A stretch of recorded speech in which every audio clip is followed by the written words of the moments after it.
வாங்க ஃப்ரெண்ட்ஸ், வணக்கம். தீபாவளி அப்படின்னாலே ஸ்வீட்டு, அதாவது புத்தாடைகள், நம்ம வெடி வெடிக்கிறது, இதுதான் நமக்கு ரொம்ப ரொம்ப பிடிக்கும். தீபாவளி அப்படின்னாலே நம்ம ஸ்வீட் சாப்பிட்றது அது ரொம்ப ரொம்ப முக்கியமானது. இந்த பாருங்கள், எங்கள் வீட்டில் இது முறுக்கு, இது பாருங்கள் கெட்டி உருண்டை, அதாவது பாசிப்பருப்பு எல்லாம் போட்ட கடலை, பொட்டுக்கடலை எல்லாம் போட்ட சத்து மாவு உருண்டை, கெட்டி உருண்டை.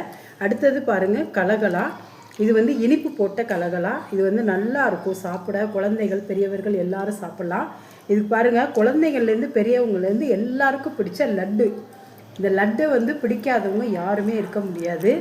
எனவே இந்த மாதிரி பலகாரங்கள்லாம் நீங்கள் செஞ்சு வீட்டில் சாப்பிடும்போது அருமையாக இருக்கும். தீபாவளியை நல்லா கொண்டாடலாம். தீபாவளி அப்படின்னாலே ஸ்வீட்டு தான். செஞ்சு உங்களால் முடிஞ்ச பக்கத்து வீட்டுக்கு உங்களுக்கெல்லாம் ஷேர் பண்ணுங்கள், சொந்தக்காரங்களுக்கு கொடுங்க, நீங்களும் சாப்பிடுங்க. இந்த மாதிரி பண்டிகைகள்லாம் வர்றதே நமக்கு ஃப்ரெண்ட்ஷிப்பை, நட்பு வளர்க்குறதுக்கு, சொந்த பந்தம்லாம் ஒற்றுமையாக இருக்கிறதுக்கு தான் இந்த பண்டிகையெல்லாம் வர்றது. அப்போ தான் நம்ம அடுத்தவங்களுக்கு கொடுப்போம், அவங்களும் நமக்கு கொடுப்பாங்க. அப்போ நட்பும் வளரும், சொந்தமும் வளரும். அதனால் ஸ்வீட்ஸ்லாம் செஞ்சு சாப்பிடுங்க. வாங்க, ஹாப்பி தீபாவளி.